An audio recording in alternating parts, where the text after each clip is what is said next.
G'day everybody, welcome to another case study for April 2018. I do apologise a little bit later than I anticipated getting this lesson out there, but I'm sure many of you are still catching up with previous lessons anyway, so it's no big deal. But anyway, I do apologise. I like to try and get these things out on time, but I often struggle.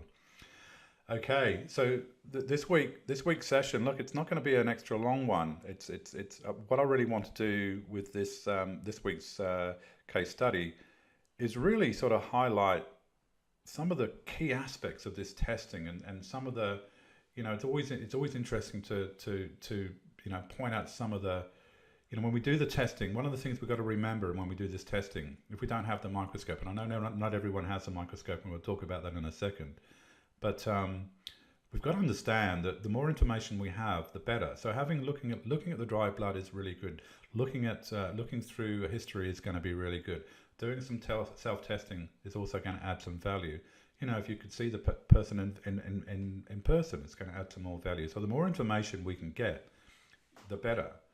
Okay, it's not just a matter of doing the analysis and seeing all the red boxes come up and say, well, you have electrolyte deficiency and you've got this going on, and oh well, we have a cell membrane issue.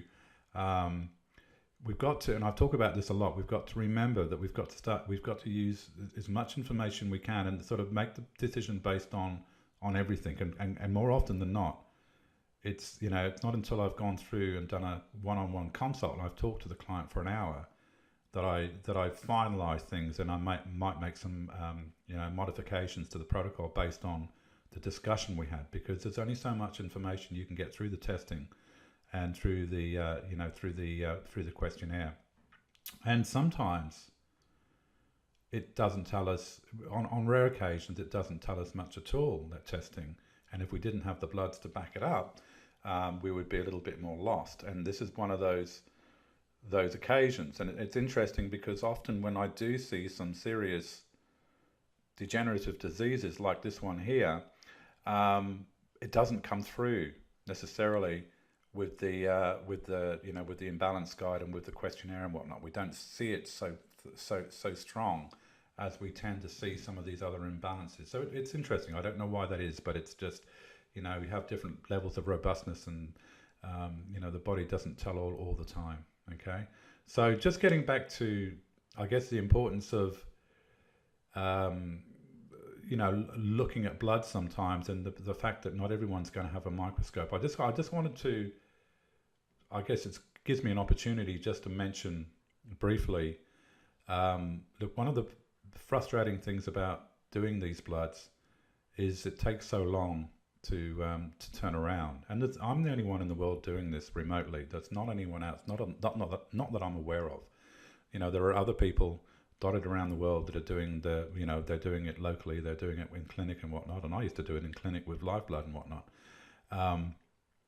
But I'm the only one doing it worldwide, and so I'm only one person. So I'm very, very limited in regards to how many I can do and the turnaround factor. And, if you're living in the USA or you're living in the UK, even in Australia with the time that takes sometimes for the mail to move, the turnaround factor can be very, very long. And, I guess most of you that have done my testing, I'm sure when you first saw the testing, what most appealed to you was the blood test you wanted to see, because, the blood doesn't lie. It doesn't always tell you everything, but it certainly doesn't lie once it does show things, and once we can learn to interpret it. So that's been a frustrating thing for me for ages, and I've been looking at, how do I address this? How can I get, how can we make this testing available to everyone in a timely fashion, and at a cost that everyone can afford? It's been a big thing for me for a long time, and I just wanted to mention that this is something that I'm working on right now. I'm talking to some very special people here in the UK. One of the reasons I'm back here right now is to work on a project where we can look into the possibility of making this testing available to everywhere, to all over the world, and literally have hundreds and hundreds and hundreds of agents around the world. Whereas every practitioner. It would be really nice to have every practitioner in the world who's dealing with people to be able to say, let's just do a quick blood test. I'm going to do it. I'm going to send it away. Either do the testing because they have the equipment to do the testing, and I'll provide the training for that. or send it to a local tester, which will be an agent of mine, and turn the bloods around in 2 days, or 3 days, or 4 days, or whatever, depending on where you are. So that's something I'm working on. And I guess for some of you guys I'm talking to right now, some of you may or may not be interested in getting involved in that project. As far as becoming an agent, we are thinking about making it's almost like a franchise, if you like, and having a microscope available and setting up the whole system and being able to provide that, and then you becoming an agent and dotted around the world. And some of you might already have a microscope. And then you still be interested in becoming an agent. So when we have testing, blood samples come in, they get sent to you instead of sent to me, because obviously there's only so much I can do. And once we set this up, if it does get set up and it's not guaranteed this is going to happen, there's a lot of work to do, and it's quite expensive. It's very expensive to set up, and that's nothing. It's something that I can't do on my own, and we're going to be talking to people that have more ability to be able to provide that sort of money, so we can get this set up. Okay. So yeah, just wanted to let you know that, because I guess this is a really good example of when we're looking at the dry blood, we're looking into the future, and sometimes, and if you multiply this thousands of times around the world every week. Okay, being able to look into the future, we're going to pick up things like I did with this client here. When I picked up cancer, I didn't know it was cancer, but I picked up my first thought was, whoa, there's something going on here, and we'll have a look at the pictures in a minute. And at the time of the testing, the client wasn't aware that she had colon cancer. She did some testing 2 weeks after she did the blood test, before she talked to me, because she had to go to emergency because of the severe pain and whatnot. And unfortunately, she discovered that she had colon cancer. So, that instance, she knew about it and she found out before. But there are other instances in the past, and certainly in the future, if we can get this testing out there in a much more common way, if you like, like you would just go and get a blood test now and get it sent away, a traditional medical blood test. We are going to pick up things. We're going to pick up things people don't know about, and potentially save lives, and that's obviously very important to me. And I guess if I go back, most of you, or many of you, are aware of my past partner with Diane, who unfortunately a year ago passed away from pancreatic cancer. I guess looking at that example, this is something that we knew for years there was something up. We picked up things with her testing. We picked up things on and off with the blood, but not too strong an indications. But we knew something was up, and for a long time. And unfortunately, the traditional medicine let her down, because they never picked it up. Every time we have an episode, she had an episode where she had to rush off to hospital because of a pain. It always came back as clear, and go back home, you're just panicking. It's there's nothing here. But I guess through that process, and it's always, in hindsight, you can look back and say, well, maybe we should have done more, and yeah, we could have done a little bit more. We could have been a little bit more forceful as far as getting more opinions and whatnot, because we were seeing stuff. We were seeing things in the blood, and we were seeing things in the testing that we knew weren't right, but we couldn't take it any further, because you have to go and get these other tests done. But one of the things that happened, as soon as Diane was diagnosed, finally diagnosed, and she was just about to be sent home and told it's just a load of nonsense, she's just panicking.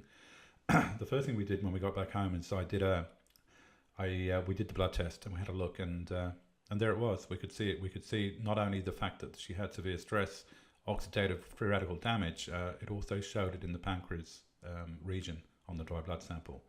And when that happened, it really hit me. It was like, whoa, that's freaky, because we hadn't, typically, like a lot of practitioners, and massage therapists and whatnot, the last person to get a massage is yourself or your partner.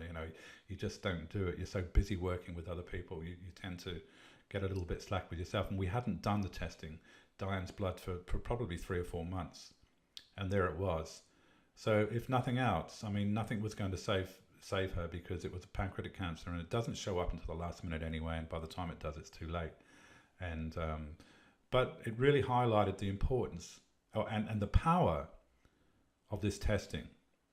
Okay, the power of of being able to look into the future by looking at the blood and seeing things that you won't necessarily be aware of, and like I mentioned before, and potentially being able to save lives. So although it may not have helped Diane, I guess when that's happened, we talked about it extensively and talked about the future of where I would go and where we would take this work, and the importance of I guess not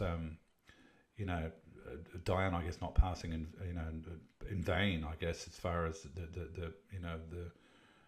the trauma and obviously her passing. We didn't want that to be something that was just wasted and I go off and do something else. It was really important for me to say, well, I'm not gonna let you die in vain. We're gonna take this forward and help other people, and use the experience that we had as a basis for moving forward. And like I mentioned just now, so the bloods, the bloods are going to be an important factor of that. Okay, and once again, I know that not everyone's going to have a microscope, but there are going to be opportunities out there to get involved in this if it takes off, and if we're managed, to be able to pull everything together. I guess the other thing too, I just mentioned while I'm talking about it, this business, if we set it up, it's going to be what we call a social enterprise, which basically, I'm very, it's very important to me that we make this testing available to as many people as possible, as cheap as possible. I know there's a lot of people that can't afford to get this testing done right now, and that bugs me. It really does. I have to make a living, and I'm not sitting here, surrounded by gold. I can tell you, I do an enormous amount of work, and it's a struggle sometimes to get people to sign up and do this testing. So I'm certainly not rolling in money, but I would certainly, it's something that's important to me, is to make it more available, so that this social enterprise company would be focused on putting 50% of the profits back into the business, and really focusing on making these things available and making supplements available more cheaper and all this sort of stuff. Okay, so it's a social thing more than a money-making thing. I'm not interested in money. I'm interested in helping people, and I'm interested in exploiting the power of these technologies that aren't out there in a common place. So it's going to be interesting. All right, there's enough rambling on about that. I just wanted to just get that out there to you guys, so we can start sort of sowing some seeds, and who knows, some of you guys might end up becoming agents for this company if it goes ahead. All right, let's move forward. Let's move forward. The normal blurb there, case study, and look, this is interesting, and this is one of the reasons I wanted to show you this, because we'll talk about it in a minute. Blood type O, so it's quite a robust blood type. Typically this person will have enough hydrochloric acid and whatnot. Digestion would normally be quite robust. 5 out of 10 well-being score. But interesting, as far as pre-existing health conditions, fibromyalgia, that was the only thing. All right. Sometimes I get a whole list of things, and interestingly, when I get a whole list of things, we tend to see a whole list of symptoms. When I'm looking at this, there's very few symptoms. So it's really interesting, and it, like I said before, it highlights the importance of not just relying on the numbers, and looking at things a little bit deeper, and thinking a little bit more about this stuff, and talking to the people, and of course, if we have the bloods to back up everything, it can be a gift.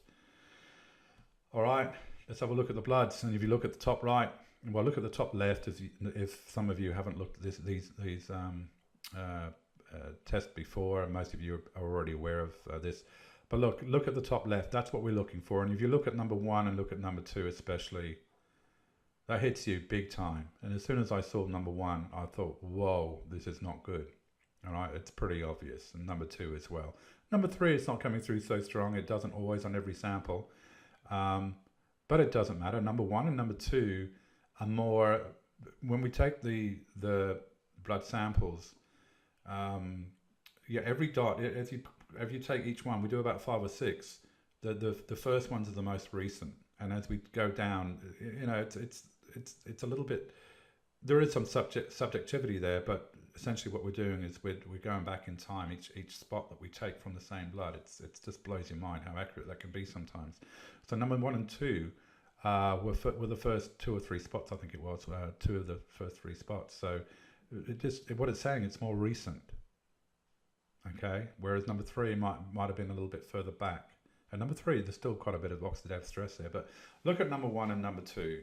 All right, and I guess as soon as I see a picture like this, the first thing I do is zoom in and have a look to see if I can see some sialic acid beads, which we did, and we'll have a look at that in a minute. But even I guess you can probably see from here, if we move the mouse around, you can see these little marbles, little round dots in some of these white polymerized protein puddles, which is oxidative stress. It's a systemic stress. All right, this is an example. I would use as an example to when I have confirmed, which I do now, that someone has cancer. Okay, these great big white polymerized puddles, they're quite big. But I'm looking for these white, we don't always get these white sialic acid beads, and these white sialic acid beads, and you come down to number 2, you can see some down here, you can see the mouse moving, and over here, a sign of severe tissue acidosis. Okay, when we're talking about severe tissue acidosis, we're talking about tissues that are not only breaking down, which these are, you can see it's a polymerized protein puddle. It's cellular breakdown and tissue breakdown. Being very acidic, well, we know there's not going to be much oxygen. And when we have that environment, we know that if it isn't already happening, cancer potentially isn't that far away. Obviously, there's got to be some other conditions. Well, there doesn't necessarily need to be other conditions, but it's a strong sign. Okay, so we don't have any oxygen, because the tissues won't have much oxygen when you have tissue acidosis. What we do have, and this is typically caused by tumors, because a cancer tumor is anaerobic, it's anabolic in nature. Okay, anaerobic means without oxygen. Okay, the enemy of cancer is oxygen. And when we have an anaerobic or an anabolic, and all cancer tumors are anaerobic or anabolic in nature, what happens? We produce an enormous amount of lactic acid because the body turns inwards to intracellular fermentation or glycolysis, where it's actually fermenting sugars for energy because it can't get the oxygen. And this is where a lot of the acid comes from. This is where a lot of the tissue acidosis comes from. Okay, it's the byproduct of this fermenting. As we ferment sugars, as we burn through sugars, we create a lot of acid, a lot of this lactic acid. And that's where a lot of the acid comes from when we're talking about cancer. Okay, most of us have probably seen the memes on Facebook. That Dr. Otto Warburg talked about the fact that cancer can't survive in an alkaline environment, which is true. But it's a little bit misleading because you think, well, we must, or if we alkalize, well then we're not going to get cancer because we've acidified ourselves, and that's total nonsense. The acid comes from the mere fact that we were pushed into an anabolic or anaerobic environment in our tissues, and that created an environment ripe for cancer. Cancer is manifested, and then the cancer itself, the tumors and the cells, are producing this acid because of the condition, not necessarily because we were so-called eating acidic foods or acidifying. Okay, but it's a really important note to remember, or to emphasize that and I talk about this a lot, and I'll never stop talking about it. Okay, if you're too alkaline or too acid, we have the same result. Okay, we have the lack of ability of the body to get oxygen into the tissues or into the brain, and that's not good, because when that happens, the body says, well, I've got to keep you alive. How do I do that? How do I generate energy? Because it needs oxygen as far as the main energy production pathway is using oxygen. If it doesn't have that, how does it do it? Well, it uses the sugars, and it's about 17 times less effective than it is using oxygen, so your energy levels go down. But most importantly, it creates a lot of this lactic acid. All right, and then the cancer tumor starts to manifest and starts to build, and then it creates its own environment. Okay, you can't acidify it as such. You can't alkalize it as such. You can't get anything into the cells because they're not permeable. It creates its own environment. So beyond, injecting bicarb directly into the tumor, you can't take bicarb in alkaline the tissue. It just doesn't happen. Okay, we can't. That's the problem. All right. So it gets a little bit more complex than that, and that's when we got to start using, special types of magnesium and different minerals to try and open up those membranes and actually allow get oxygen into the system so that the oxygen can start killing the cancer. Okay. And when we look at chemotherapy and we look at radiation, it's not much different than just banging holes into cell membranes to make them more permeable. That's what it is. Okay. All right. So let's have a look at another picture. We go a little bit deeper here. You can see on number 5, it's another picture. I think this was number 3 sample. The other thing too, number 5, you can start seeing some signs of parasites. See these little dark bulges here. Okay, these little dark crow's feet we talked them. Okay, and whenever I see this sort of environment, we know that we're creating this environment conducive to the baddies to come out to play. Okay, we're creating this environment for the opportunistic bugs and microbes and parasites and bacteria. This is the environment they like. Okay, so I expect to see that. I expect to see parasites. Okay, and because there's no question there is a strong link between parasites and cancer for sure, and we had some struggles with parasites with Diane too as well. I know there's some strong links there. Okay, it's not necessarily the fact that the parasites are causing the cancer, but where you find an environment that's compromised like that, where you'll find the parasites. Okay, it's a little bit like you go to the rubbish tip, you're going to find rats. Okay, it's just part of the parcel of the whole deal. It's the environment. Okay, so we see that. Which I expected to see. We see some dark little bulges there. Look at number 4 of interest. When we have parasites, the very next thing I look at is some cardiovascular stress. I'm looking for parasites, P, ammonia. Their biological waste is ammonia. And ammonia is very toxic, so that's not going to help the whole situation. It's very corrosive. That's certainly not going to help the situation. The ammonia also slows down energy flow because it pushes the blood very alkaline. So we start to run into already just through the ammonia issues with oxygen delivery and whatnot. And more importantly, it pushes the blood more viscous. So it thickens the blood. And when it thickens the blood, we have a cardiovascular system that is struggling. Not necessarily struggling, because this can happen over a number of years. It's a big muscle, but it uses up an enormous amount of energy to pump blood around the body, because now it's pumping crude oil as opposed to red wine. Okay, so it thickens the blood, it puts stress on the system, it uses up an enormous amount of energy, and when it does this, it's energy that it could be using elsewhere. And remember, the body, it will never compromise the blood as much as it can. It can help it. Okay, it'll compromise the rest of the body. It'll cripple you. It'll turn your bones into mush and give you osteoporosis, as long as it can take the minerals and use it for the blood to maintain blood homeostasis. Because if your blood changes too much, you're going to be dead.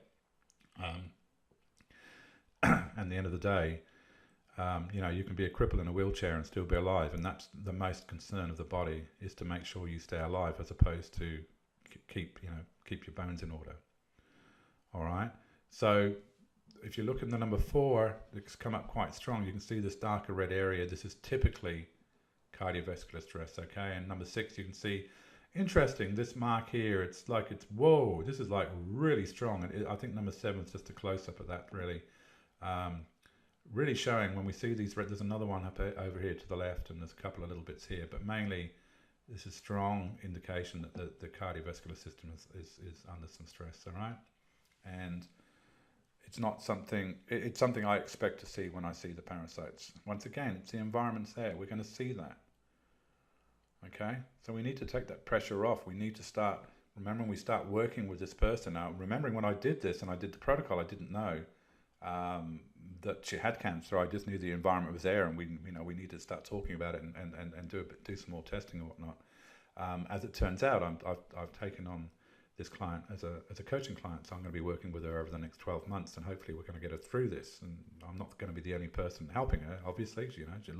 Like everything, once you get cancer, you're out there working with a lot of different people, taking the best and cherry picking, I guess, some of the good ideas out there and getting as much help as you can, not relying on one person. And I certainly wouldn't want to take on that responsibility solely. But I guess my whole purpose here is with working with her is to try and get the environment into as good a condition as we can to make sure that we can improve and increase the chances that she gets through this. Okay, it's going to be a challenge. Okay, of course it is. But if we've got high levels of parasites producing a lot of ammonia just from the very beginning, if we can start knocking those on the head, get rid of the parasites, get rid of the ammonia, take the pressure off the cardiovascular system, and then make available that energy for the body actually to do its healing. Because remember, it doesn't matter what's going on, the body's always, all the body's doing is trying to heal you. And we just got to enable it to do the best it can. Okay? Shit happens to some people. It just happens. And there's some things we just can't stop. But what we can do is improve the chances as much as possible. Okay, increase the odds. Okay, I mean, you get a lot of people talk about a ridiculous statement that, oh well, I could walk out and I could get run over by a bus. Well, you would only get run over by a bus if you walk down in front of a bus. So if you don't walk out in front of a bus, you're going to increase the chance of not getting run over by one, of course. All right, sure, you can be walking down the street and a bus can run up over the pavement and kill you. Well, that's really, really unlucky. But if you're going to walk out in front of a bus every 5 minutes, well, the odds are you're going to get killed. All right. So what we're doing with this, if we maintain this environment where we have an environment not conducive to the body healing, well, we're walking out in front of the bus. So let's remove that. Let's enable the body to do what it needs to do. And obviously sometimes when we do that, we are going to allow the body to recover, or at least have the best odds of recovering once it's manifested these sorts of serious diseases. Okay, it's not an easy thing to deal with. Come down more, I guess here's a close-up on the number 8. You can see the sialic acid beta quite clearly, okay? So this is what I mean by zoom in. I zoom in and go like, whoa, okay. See these sialic acid beads, okay? Severe attached. You type in sialic acid beads and you'll know what I mean. All right, there's a lot of them, they're everywhere. Interestingly, I think I've mentioned this before, it's a number of years ago when I first got into this work, when I was very ill. I had a heart attack, I had fibromyalgia, I had liver issues, I had everything. And I healed myself very, very quickly. In literally a matter of weeks through this work, which is why I get so passionate about it and I get so anal retentive about it, because I know what I did for myself alone, let alone the other people I've worked with it since then. It was incredible how quick things can change around. But when I did my microscopy training in Melbourne with Chris Ravisi, who's probably the best microscopist in the whole of Australia, I did my training with him initially. And when he looked at my dry bloods, we had these sialic acid beads everywhere. Okay, same thing. So I had no doubt that back then, 6 years ago, when I first got into this, I was on the way heading towards cancer. All right. And it was interesting because he freaked out a little bit and it was just like, whoa, that's not good, man. You gotta get this checked out. And he didn't say too much else. And you got to be careful when you're doing that. I can't, there's no way I can, if this person didn't already know they had cancer, the last thing I'm going to say is, oh, you've got cancer. It's not going to happen. All right. But we just talk about it, and we talk about the importance of getting some more testing done, and that there is, I guess depending on, you've just got to play it by ear, and depending on who you're talking to, and like I said before, I think how sensitive they are and what you can say. But you've got to try and emphasize it at the same time. You can't, I don't want someone going back to their doctors and saying, I talked to Mark Hathaway and he said I've got cancer. All right, I'm going to have people in red and dark suits knocking on my door and dragging me off and putting me into jail if that was the case. Got to be very, very careful. And I guess you just got to play it. You've got to deal with it case by case with this work, and some of you that are already working in this industry would already know that, as far as how you deal with clients and how much you say. You've got to be very, very careful. Okay, but I get very, very firm when I see these sorts of pictures. Okay, and I might not be saying it directly, but people get the picture, okay? I make sure they understand that we have a very anabolic, anaerobic environment when we have a lot of tissue acidosis, and when we have tissue acidosis, this is where tumor development can manifest if other things are all in place. So if we have an environment ripe. So I guess I'm sowing some seeds as far as getting the client to go and do some testing, and that's the primary aim, as opposed to saying I see cancer, right? Because I've seen pictures like this. Well, I must admit, when I see number 8, when I see these sorts of pictures without these acid beads, we know there's a lot of oxidative stress going on, and it may not be cancer. It's the acid beads that really does it for you, okay? I'm sure other people have cancer and we might not see the acid beads, but I've done this a few times now, and when I know someone's got cancer, I'm always going to see the acid beads, all right? And I got rid of my acid. I've never seen acid beads again after doing this work. All right, I fixed it. I didn't know what I was doing right back then. I didn't know that I was able to fix it. I really didn't know how much of a strong picture it was. So I was all new to this, but I know now. Okay, and once again, it gets back to the power of this. It's using this technology, using this testing, you have the ability, an enormous, powerful ability to be able to help save lives. It's that important. Okay, so just go back one more time. So we got the severe tissue acidosis with the sialic acid beads, chronic systemic oxidation, free radical damage, something's going on. All right, it's pretty damn obvious. We've got parasites, and that's coming through, and this one here, number 5, more than anything else. We have the cardiovascular stress caused by the ammonia. So we know the blood's too thick. We need to take that pressure off. Alpha, that's ornithine alpha ketoglutarate, big time. Magnesium, big time.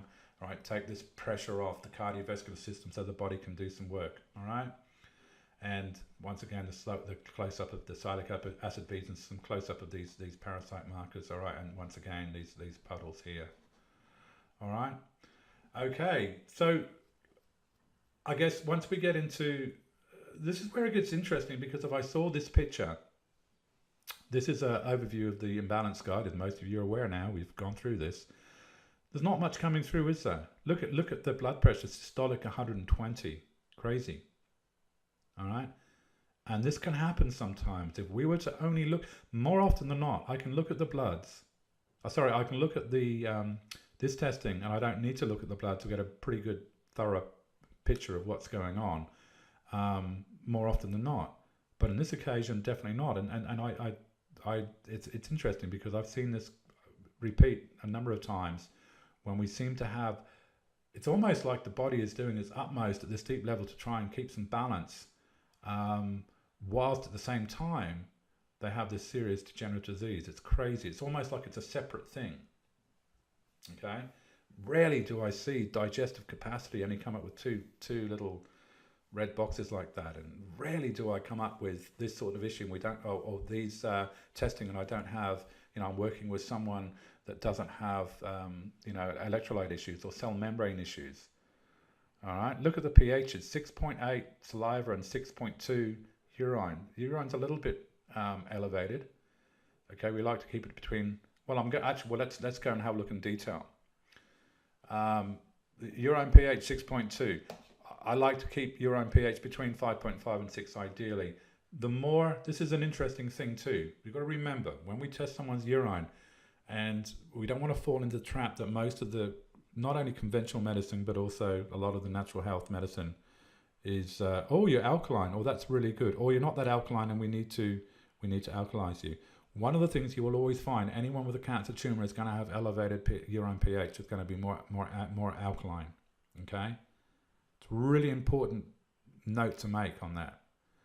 All right, remembering when we're looking at pHs of the saliva and the urine, we're not dictating, we're not coming up to whether that person is acid or alkaline. All right, we know that you've done the program, you've done the lesson. Okay, it's breath rate that really indicates what's going on, as opposed to if your urine is more acid or more alkaline. Okay, because your kidneys will exchange acids or alkalinity depending on what's going on. There's other things going on. All right. Now, if you have a pH of urine that's very low, 5.5, and we have a saliva pH that is also like maybe 6 or something like that, or 5.8, which is very low, very acid, and then we had a breath rate that was very fast because the body's trying to get rid of acid, well, then we're pretty sure that that person's got metabolic acidosis. It just doesn't happen that often. I've only seen it 2 or 3 times in 6 years. All right, so just be careful. Remembering the body keeps a record of every molecule of acid and every molecule of alkalinity.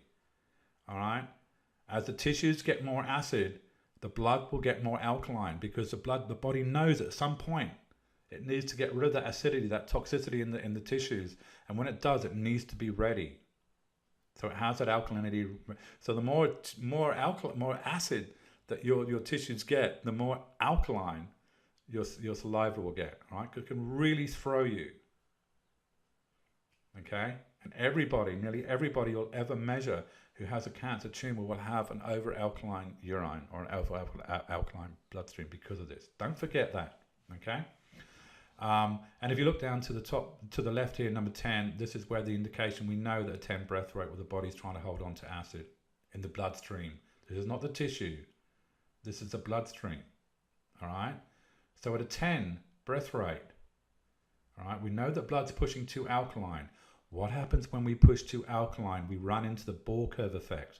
What are we talking about with the bell curve effect? We're talking about the body's ability, or the blood cell's ability, to be able to release that oxygen into the tissues. All right. Now, we would look at another person would look at this and go like, well, you have cancer tumor. We need to alkalize. We need to alkalize. We need to alkalize.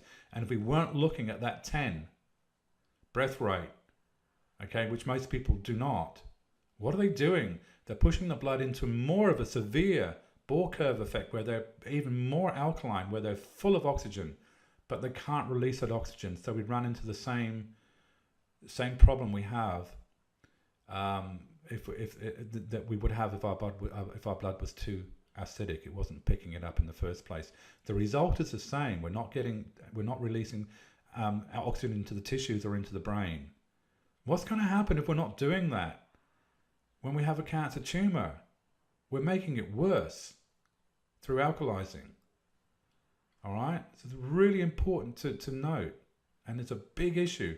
I have no doubt there are people out there killing other people by pushing and not understanding this, and by pushing people to alkaline and thinking and having this false sense of security that, oh, well, you're alkaline, so we're doing our best there. Nonsense. Okay? And what's even more important is the body's ability to be able to get that oxygen into the cell so we can release it from the tissues, from the blood. But then we have to get it into the cells, and that's another factor, and I'll touch on that in a minute. Okay? So, yeah, you look at this. There's nothing. I would ask the question. Well, why am I working with you? What's wrong?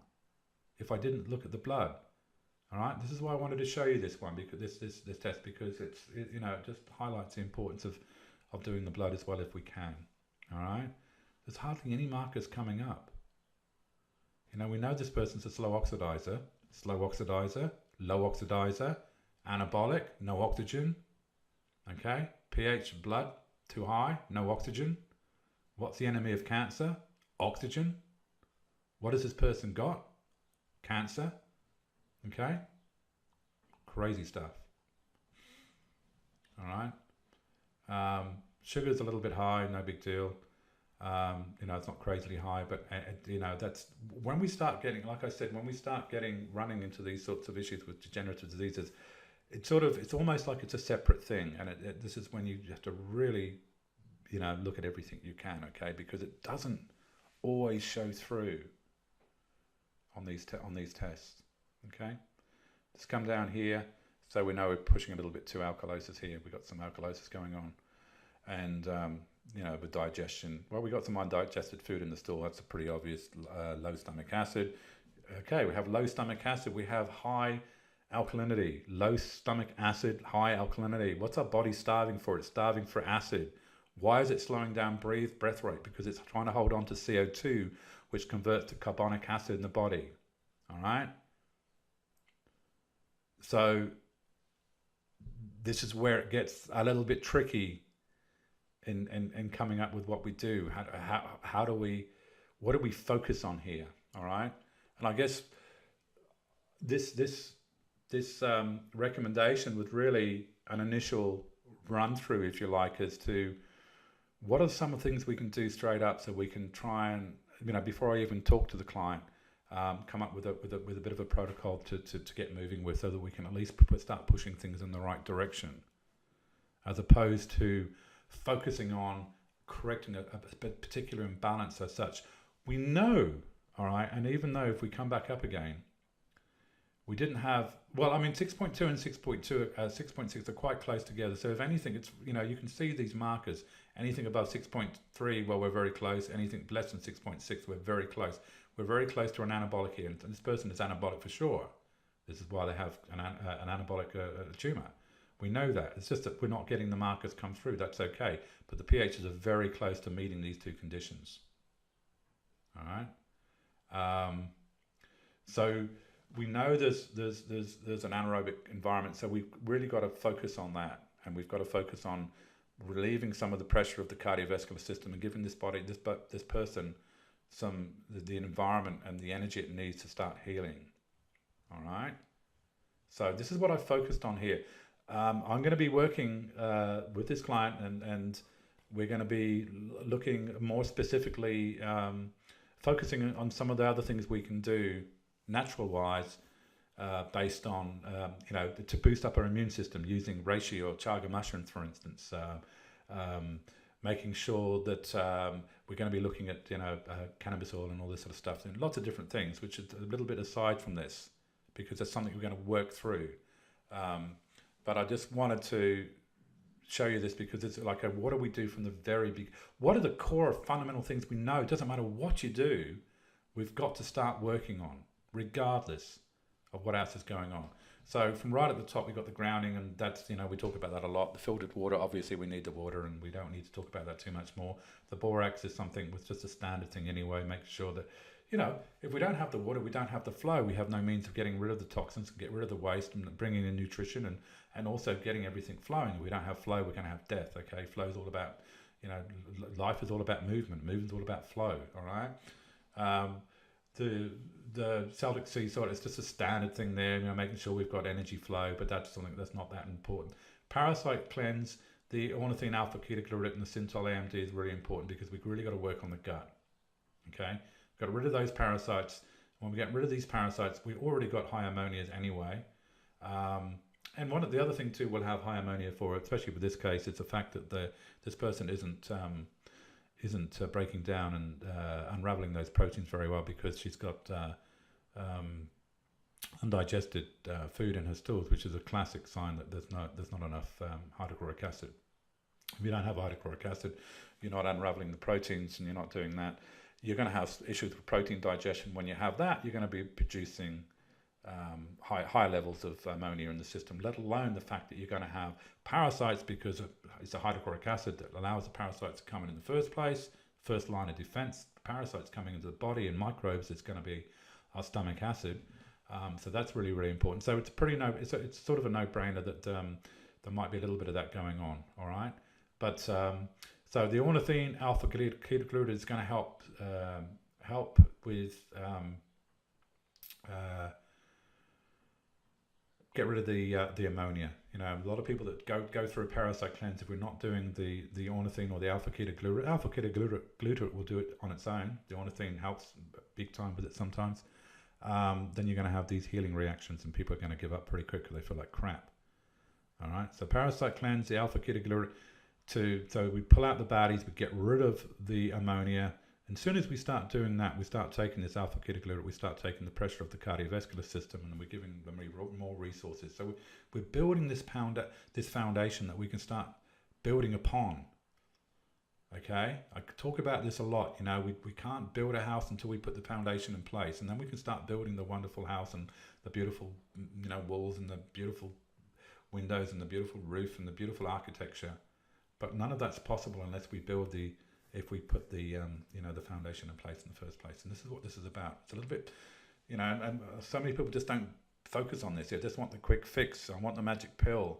But But hey, you have a foundation. You take a magic pill, you feel good for 3 weeks, and then you start feeling bad again, and you wonder what's going wrong.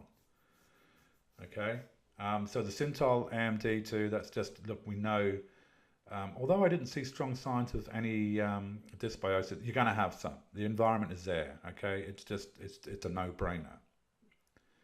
All right, these are opportunistic bugs. The parasites, bad bacteria, they're all opportunistic. They will jump in when the environment's right. Okay, they're going to be there, and I guess on a certain level they're going to be there naturally because the environment dictates it to happen. This person is breaking down. This body is breaking down, and it's time for the bacteria. It's time for the parasites. You know, it's their time. You know, so it's a bit like rubbish. You know, it's like a rubbish tip. You know, you can poison all the rats, and you can put out rat traps and kill the rats, but they're going to keep coming back unless you take away the rubbish. You're just going to go crazy, and you'll be frustrated. The fact that you can't the rats keep coming back. All right, so we've just got to fix up the environment. That's what this is about. Okay, so it's a Synthol. So work on the gut, get rid of those parasites, and this is a fair bit of work to do for someone that's going through the initial stages of being aware of cancer and all the other treatments she's going to have. So you've got to be wary of this, but at the end of the day, it's got to be done. It's really important. So we do as much as we can, as quick as we can, because remembering that the longer this goes on, it's a slow progression to more degenerative and breaking down and getting to the point where a client can't do these things. They don't have the energy. They don't have the ability. All right. One of the things, obviously, with any sort of degenerative disease or any sort of really ill health is the delimonene. I put that in with everyone. All right. Liver is everything. Where does the liver dump its gunk? Into the gallbladder. So we make sure that's going on. Make sure that when we take these fatty acids, because we need fatty acids, we need good fatty acids. This is negatively charged fatty acids. This is like the oils, the running oils. This is what's going to help switch those membranes open, all right? As opposed to saturated fats, which are going to be pushing them closed. We still need both. We need the energy, but we need the ability to be able to process. So D-limonene is just a no-brainer. MSM, very, very important for an anabolic because MSM pushes membranes more permeable. MSM is used quite regularly in the natural healing field to help fight cancer. I used MSM an enormous amount when I first got into this, and I think MSM was one of the big factors in me getting through this pretty quickly because it pushed my anaerobic body more catabolic, and it got that oxygen into the tissues. All right, and it not only helped make my tissues more and my cells more catabolic and open them up and got that oxygen in there, which is going to kill these cancer cells, but it also allowed oxygen into the brain, so I felt better about the whole thing, and my mental state was pretty good.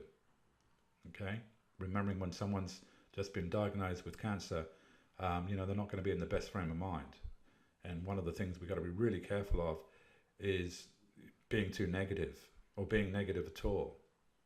We've got to beat this up. This is going to be, we've got to be as positive as we can, because we don't want, from our perspective as a therapist, if you like, or as a counsellor, or as a practitioner, to be doing what the doctor does and say, well, you've got cancer and nothing's going to help, and you better go home and sort your affairs out.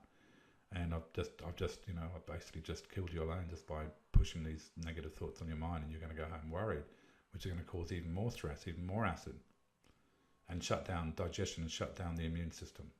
Okay? So MSM is going to be a big one, a really big one. This can significantly, on its own, make a major difference. Okay? Some vitamin C, just the standard stuff. Look, okay, we're going to have a lot of crap going on. Vitamin C is going to be needed. The adrenals are going to be really stressed. Remember, the adrenals can use more vitamin C than any other organ in the body, so let's give a little bit of support there. Bannerbud Chrome. Look, I didn't see too many problems with sugars there. It was 90, I think. Still a little bit high. So let's take some chromium. Let's make sure that we don't want to have too many sugars in the system, obviously, when someone's suffering from cancer. Okay? Flow A, this is a particular type of magnesium. Now, one of the products that Revisi used, the Doctor Who Cure Cancer, was Flow A. Well, Flow A is a certain type of magnesium, and of course I haven't written it down, have I? And I can't pronounce it, and I can't remember exactly what it was now, but it's a special type of magnesium that Revisi used extensively with his client patients. Okay, I mean, any magnesium is going to help push you more catabolic, so it's really important. Magnesium's important. So is making sure that you've got bile flow and you're actually getting your fatty acids and whatnot. But this Flow A was something I just put in there initially because I wasn't sure what was going on. I knew this person was pushing quite anabolic, so let's get some Flow A. And look, if any of you are interested, I've written it down somewhere. If you do a Google search on the Biosynergy Facebook group, you'll find where I've written about it, and it will explain what it is, the type of magnesium it is. I just can't remember it right now. I should have written it down. Okay, but it's really good. That's the first thing I reach for if I think there might be some tumor development, or at least the environment is there for the tumor to develop, and some digestozyme. Now, what I did here, I could have talked about getting some HCl. Being a blood type O, typically a blood type O will have enough hydrochloric acid. Okay, digestozyme already has hydrochloric acid in it. So I sort of stuck with the digestozyme because one of the things we're going to come across with someone going through these sorts of issues is having to do too much at the one time. All right, so digestozyme, and this person's going to have no doubt there's going to be a lot of junk floating around and in the bloodstream, and digestozyme is going to help really just give everything just a little bit of a push, help that digestive process, help clear the junk out of the bloodstream, help the liver, take the pressure off the liver, take the pressure off the hydrochloric acid production, and give the body a chance to try and catch up a little bit. Okay, but once again, remembering that this protocol is changing. Well, it's not changing. We're going to add to it big time. When I start work, when I'm starting to work with her actually later on this afternoon, we're going to start talking about some other specific things we can start doing. One of them is a Budwig diet as well. Is start to focus on getting some. The Budwig diet is very, very good for getting oxygen into the system. That's why one of the reasons why it works quite well. And same as with the Budwig diet and the cannabis oil have two things in common. They push the body they'll push cells very, very catabolic. Okay, they open up cell membranes. Okay, the cannabis oil is a fatty acid, negative charge fatty acid. Okay, it's not lumpy, and that's one of the reasons why it works so well. Okay. All right. Well, that was it. I guess more importantly, out of this whole session, really, it's really just talking about the bloods more than anything else. All right. Because, like I said, when we start looking at the protocol, there's a little bit to be learnt out of that, but that's going to be changing, and it's going to be interesting to maybe cover more of a longer term protocol, and okay, how did we go with this person? What did we do? And I'm certainly going to be capturing that information and making that available down the track to say, well, these are some of the things we did, especially if we get this person through this process. But I guess it's important to understand that whenever we're working at this level with someone with this sort of condition, that you're not going to be the only person, and you don't want to be the only person helping. Okay, you don't want to be, I think, and it sounds horrible, but when I did my training, we were drummed into us, make sure that you're not just taking over and you're the be all end all practitioner, because the last person that deals with someone who dies is going to be the one that gets the blame. Okay, and you don't want the blame. That's the last thing you want. Okay, you obviously don't want a person to pass away, but there's only so much you can do through this work. All right, you're not God. You're not a miracle worker. But what you can do is work with a client and help them, like I said before, to try and create an environment that's conducive to the good things happen as opposed to conducive to the bad things happening. Okay, if you've got parasites, we have a poor gallbladder, we have poor digestion, and we have ammonia everywhere. Well, we've already got an environment that's conducive to things not happening as well as they could be, and obviously that's not good. Okay, so let's do that. Let's build that foundation. Let's get some of the fundamentals in place, and then we can start doing some of the fancy stuff. All right, and we can start looking at how do we build some robustness with the firing up the immune system. And I like working with mushrooms, especially reishi, chaga mushrooms are two really big, powerful immune modulators. Okay, that's there's a lot of things you can do. There's an enormous range of things you can start doing with natural herbs and natural herbal medicine. Mushroom, Chinese herbal medicine, all these sorts of. There's so many things you can do, but we've just got to take things one step at a time, and remembering that we're working with someone that can only do so much at a time as well. So, we just have to keep that in mind. Okay. So look, I hope you got something out of this lesson. I hope I didn't rabble on too much earlier on, but I did want to just emphasize the fact that I'm not just sitting here. I'm thinking all the time. My whole passion is moving forward with this work and getting it out there on a big scale. And to do that, I have to get help, and it's something I can't do on my own. Otherwise, it's going to be impossible. And if I want to make a difference in the world, and maybe just with the bloods alone, which is going to be really sort of, if this takes off, it's going to be something that's going to really overtake everything else, because it's, I want to help more people. I can only help a few people a week, what I'm doing right now. I'm limited. I want to help the masses, and I know I can do that. And I know the work that I'm doing and the blood testing I'm doing is very, very powerful. It can help a lot of people. So it's my responsibility to do that and get it out there as much as I can. Okay, so I hope you come on board with that, and keep in mind, like I said earlier on, that if you are either you have a microscope, or you're looking at getting a microscope, or even you're looking at maybe getting involved and helping out and becoming an agent for this company if it gets set up, that there may be some opportunities there, because like I said, I want to make this mainstream, and if we make it mainstream, there will be literally thousands of samples being done around the world every week. So it's going to be a lot of work, but it's going to be important work. Okay, guys, thanks very much. Any questions? Look, I've been terrible with getting back with these questions. It's hopeless with this, and I do apologise for that. But I'm catching up with everything, and I'm going to get much more efficient at doing that. And I guess too, the other thing I'm going to be doing, especially for the first group and second group, you're running a little, you're still a little bit behind yet. But we will start doing some more live sessions, because I want to reconnect with you guys. It's this. I like to have this connection and to talk through some of these things and have a little bit of this, a little bit more one-on-one and live sort of sessions going on, interaction, I should say. That's the word I'm looking for. Get some interaction and get the learning juices flowing, as opposed to just listening to a record and not thinking about it, not talking about it until another 2 weeks later and getting a little bit flat.